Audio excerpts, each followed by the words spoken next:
Essa história épica começa em uma noite escura e chuvosa, em uma antiga casa chinesa. Vários homens vestidos com trajes pretos estavam alinhados em silêncio. Um deles perguntou se havia alguém por ali. A chuva persistente havia formado poças de água, e, em meio à tempestade, uma criança suja estava parada, encarando os homens. A postura firme dos desconhecidos era inquietante. Um deles, com olhos vermelhos, observava o menino atentamente e pensava no fato de alguém ainda viver na abandonada academia marcial. Ele chamou o garoto de jovem guerreiro e pediu permissão para passar a noite ali e escapar da chuva. O garoto os analisava, intrigado com quem poderiam ser. Ficou surpreso com a educação deles ao cumprimentá-lo, apesar de ele ser apenas uma criança. Talvez, pensou ele, esses homens o vissem como o guardião da academia fechada. Ele os cumprimentou de volta, acreditando que não pareciam pessoas más. Disse que havia se instalado na academia alguns anos atrás e que eles poderiam ficar onde quisessem, mas pediu que evitassem o pavilhão que ele usava. Os homens agradeceram pela hospitalidade. O líder instruiu o grupo a não se aproximar do pavilhão do jovem e procurar abrigo em outros lugares. Todos concordaram e se dispersaram para encontrar um espaço. O garoto notou a palavra tango nos trajes deles e se perguntou se todos pertenciam ao mesmo clã. Embora curioso sobre quem eram, ele tinha outras prioridades. Entrou em seu pavilhão, ocupado com os preparativos para o jantar, um momento especial para ele e suas crianças. A atmosfera séria deu lugar a uma cena animada quando o garoto mostrou entusiasmo. Ele é o protagonista desta história, e você certamente vai se encantar com ele. Voltando à narrativa, ele chamou as crianças para comer com empolgação. Havia um grande recipiente de barro, e ele abriu a tampa com alegria. Dentro, havia um pequeno inseto marrom, semelhante a um grilo. O garoto comentou que quase se atrasou e que os insetos já deviam estar famintos. Em seguida, abriu outro pote, onde estava uma grande aranha, chamada tigre da Terra Negra, uma tarântula nativa da China. Essa espécie pode atingir até 20 centímetros e possui listras características que lembram um tigre negro. Usando a X, ele pegou um inseto e alimentou a aranha, comentando como não conseguiria sobreviver sem ela.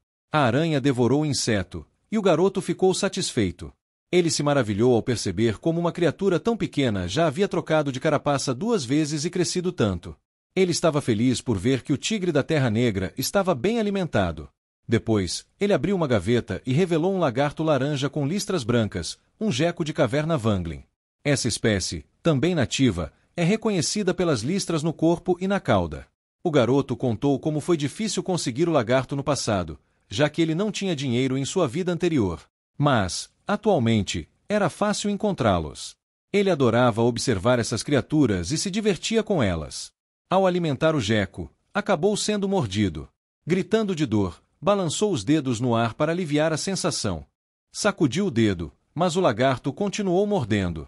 Esse momento também fez nosso protagonista lembrar do que aconteceu antes de tudo isso. Antes de ocupar aquele corpo, ele era um streamer com impressionantes 1 milhão de inscritos. Ele era um biólogo profissional chamado SpicyFab, e seu conteúdo principal envolvia insetos e animais venenosos. O problema começou com a transmissão ao vivo que ele fez para celebrar o marco de 1 milhão de inscritos, as 10 víboras mais perigosas do mundo. Entre elas, a mais perigosa, a mamba negra, era conhecida por ser extremamente agressiva. Durante sua viagem à África para encontrar o animal, sua busca foi fatal. Ele contou aos espectadores que ainda não tinha encontrado a mamba negra e que não era fácil localizá-la. Decidiu fazer uma pausa e tentar novamente mais tarde. Os espectadores disseram que esperariam por ele. Ele estava tão exausto que não percebeu o que estava acontecendo no chat, onde as pessoas começaram a se preocupar que a cobra pudesse estar em sua casa e que ele poderia ser mordido. De fato, a mamba negra, que ele procurou incansavelmente, estava enrolada em cima de sua geladeira. Ele foi mordido instantaneamente durante a transmissão ao vivo e morreu na hora. Voltando ao presente, ele fez um biquinho, pensando em como isso aconteceu mesmo depois de todo o esforço que ele colocou em sua busca. Enquanto isso, um homem idoso, vestindo um manto preto, estava parado do lado de fora da porta do pavilhão. Ele bateu na porta e chamou pelo jovem guerreiro. Nosso protagonista abriu a porta e perguntou se algo estava errado. O homem respondeu que gostaria de agradecê-lo por oferecer abrigo durante a chuva e o convidou para jantar com eles, já que haviam caçado um cervo. Ao ouvir isso, o garoto ficou animado. Ele adorava carne, e, até então, a única carne que podia comer era de cobras e lagartos. Ele aceitou o convite com alegria e foi até onde os outros estavam. Eles haviam acendido uma fogueira e estavam reunidos ao redor, enquanto o servo assava. O homem mais velho percebeu que o garoto estava salivando ao ver o servo e comentou que demoraria um pouco para ficar pronto. Enquanto isso, perguntou se poderia fazer algumas perguntas. O garoto, envergonhado por ter sido pego encarando a comida por tanto tempo, permitiu que o homem perguntasse.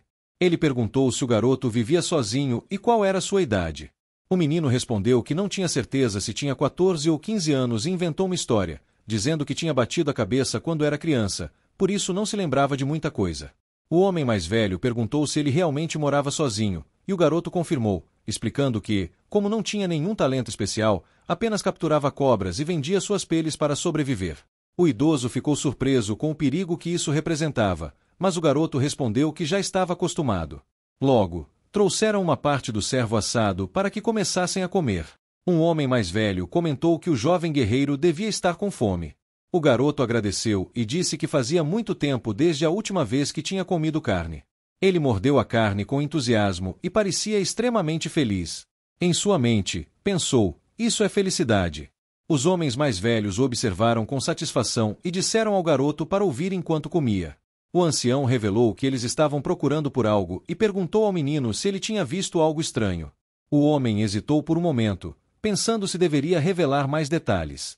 Um ancião de cabelos brancos sugeriu ao patriarca que, como devia um favor ao jovem guerreiro, seria aceitável contar, especialmente porque o garoto talvez não entendesse, e vivendo sozinho, não teria com quem compartilhar a informação. O patriarca concordou com seu pai e começou a explicar. Eles estavam procurando uma centopeia com uma mancha azul no corpo.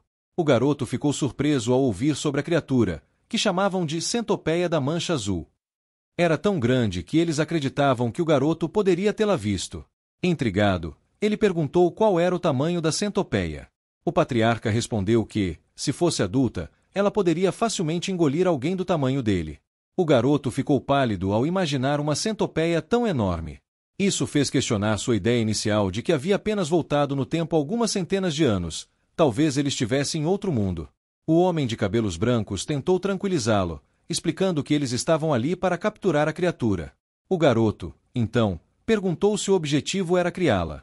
Os anciãos ficaram confusos com a sugestão, mas o homem de cabelos brancos acabou rindo alto, achando a ideia engraçada. O patriarca comentou que o garoto era muito divertido. Logo, o homem de cabelos brancos explicou que criar a centopeia não fazia sentido, eles precisavam dela para preparar um remédio. Isso deixou o garoto confuso. Inicialmente, ele achava que eles eram bandidos, mas agora parecia que eram curandeiros. Ele perguntou como uma centopeia poderia ser usada como remédio. O homem de cabelos brancos respondeu que sua neta estava gravemente doente, acamada, e que o núcleo interno da centopeia era a única coisa capaz de salvá-la. Por isso, estavam em busca da criatura. O garoto começou a juntar as informações, e o patriarca confirmou que a neta do homem de cabelos brancos era sua própria filha. Para o garoto, parecia que os homens estavam dispostos a qualquer coisa para salvar a menina, que estava à beira da morte. Embora fosse difícil para ele acreditar que uma centopeia pudesse ser usada como medicamento, ele sabia que pais fariam de tudo pelos filhos. Apesar de sentir pena da centopeia, decidiu ajudar os homens, especialmente porque eles haviam sido gentis com ele. O garoto começou a compartilhar o que sabia sobre centopeias, e o patriarca imediatamente perguntou se ele já havia visto a criatura. Ele respondeu que não, mas disse que talvez soubesse onde ela poderia estar. Embora não conhecesse exatamente a centopeia da mancha azul, ele tinha uma ideia de onde procurar. Afinal, mesmo tendo morrido devido à picada de uma cobra em sua vida anterior, Spice Fab, o biólogo que ele era, tinha confiança absoluta em seu vasto conhecimento sobre animais venenosos. Das cerca de 8,7 milhões de espécies no mundo, cerca de 20.000 são venenosas, e ele sabia detalhes sobre todas elas. As centopeias, é claro, não eram exceção. Com seu conhecimento, ele relembrou tudo o que sabia sobre centopeias. Em sua mente, era como abrir um livro e folhear as páginas até encontrar a informação certa. Após alguns segundos, ele fechou o livro em sua mente, confiante de que sabia a resposta. Voltando ao presente, ele disse ao homem de cabelos brancos que poderia saber onde encontrar a centopeia. Os anciãos ficaram surpresos e perguntaram onde. O garoto pensou por um momento e perguntou sobre as áreas que eles já haviam explorado. Eles explicaram que haviam procurado ao norte e ao leste da academia, principalmente durante o dia, concentrando-se nas margens do rio. O garoto não ficou surpreso por eles não terem encontrado a centopeia e comentou: "Claro que vocês não encontraram." Os anciãos, intrigados, perguntaram o que ele queria dizer com isso. Ele explicou: "As centopeias pertencem ao filo Arthropoda e à classe Xilopoda. Elas possuem um amplo território, mas, por serem de sangue frio, precisam de abrigo para regular a temperatura e a umidade." Outro fato interessante é que, ao contrário da maioria dos insetos que possuem uma camada impermeável, as centopeias têm uma impermeabilização fraca e poros na carapaça. Isso significa que elas não gostam de lugares muito molhados, embora precisem de alta umidade para sobreviver. Assim, é improvável encontrar a centopeia da mancha azul em florestas tropicais ou perto de rios. Os anciãos ficaram incrédulos, já que pensavam que centopeias preferiam locais como madeira podre e rachaduras. O garoto explicou que, nesses locais, só se encontram as pequenas. No caso das maiores, elas não conseguem se esconder em florestas ou rochas perto de rios. Os anciãos se entreolharam, trocando olhares de entendimento silencioso, e perguntaram onde poderiam encontrar a centopeia. Prometeram ao garoto uma grande recompensa caso ele os ajudasse. Ele sorriu e apontou para o oeste, sugerindo que procurassem nas montanhas rochosas. Ele explicou que centopeias gostam de descansar sob pedras quentes durante o dia e saem para se movimentar à noite.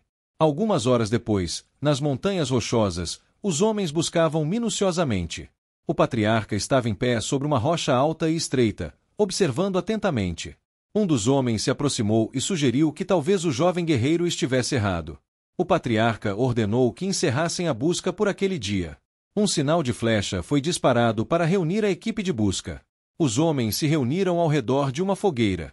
Estavam exaustos, mas ainda acreditavam que o jovem guerreiro poderia estar certo, já que ele parecia inteligente. O patriarca, com uma expressão de dor no rosto, comentou que sua filha Han era considerada o maior talento da história da família Tang. Ele se perguntou se os céus a haviam abandonado. De repente, alguém anunciou que o grande patriarca havia retornado. Ele foi recebido pelo patriarca e os outros. Sentados ao redor da fogueira, o grande patriarca perguntou se o patriarca também havia falhado em encontrar a centopeia. Ele confirmou que sim. O grande patriarca respondeu que também não teve sucesso. Eles discutiram que Han poderia sobreviver, no máximo, por mais 3 meses e duvidaram que conseguiriam encontrar a centopeia em apenas 10 dias. Um silêncio pesado se instalou.